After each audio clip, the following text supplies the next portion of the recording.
Hello, I am Damian DeHoyos, and welcome to my final presentation.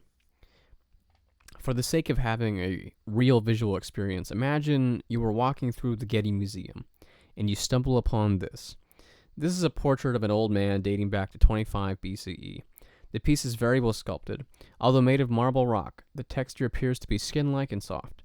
The proportions are as real as they can get, and with no intention of idealizing this portrait bust at all. The figure shows age with wrinkles and a tirelessness under and around the eyes. The lips look as if they are just closing from a breath of fresh air, as they are sculpted so gently on top of one another. One thing that sticks out is the fact that this portrait has no facial hair. No hair in his head, and especially no eyebrows, though you could see where they would be. The coloring of the marble almost makes you wonder how well the sculpture has held up through time to still carry color from what would be assumed as a skin-tone paint. It's as if the bust is stained. Although praising its aged features, there is a breakage on the nose of the man's face that seems to either have weathered away or have been broken off.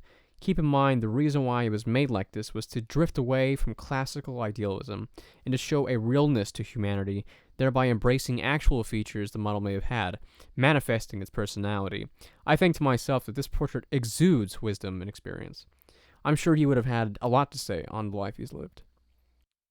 And this reminds me of the piece from the Republic era of Rome, which in general is 527 BCE, not only because it was made around the same time, but because of the way the sculptor made sure to place in every excruciating detail of the age in the bust. As you can see, this bust is much more aged and detailed, with wrinkles and such, than the bust before. In this time, it was considered a common necessity for certain men of wealth to commission a portrait that reflected their personality and realness than their ideal potential, as said from before. So maybe this gives us a little more insight into why the portrait of the old man from the previous slides was created. One piece that sticks out to me is the bust of Nefertiti from Armand, Egypt, if I'm saying that correctly, in the 18th dynasty, specifically because of how much it differs. Firstly, this is a bust dedicated to a woman of royalty, the wife of Akhenaten. With the bust, there is a nice fluid balance presented to us. The base of the queen's shoulders are sturdy and wide enough to hold the thin long neck, the beautifully shaped head, and the elongated headpiece she's wearing.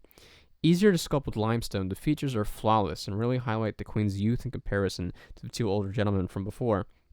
This is also painted, which shows great resistance to nature's usual doing of deteriorating it. What is also important to take into account is that the sculptor went with the old-fashioned way, at its time, to conceptualize the queen's beauty instead of the way that was paved with Akhenaten's revolution to distort and abstract a person's portrait.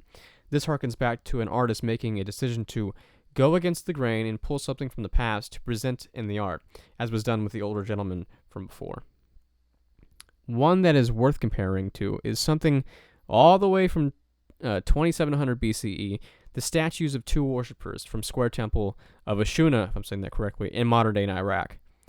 Now, I know what you're thinking. This is a little bit of a stretch. However, I think this is important to look further into the meaning of the piece than just the piece itself. The composition or proportions are definitely unrealistic, and to the modern standard, they are more than cartoony.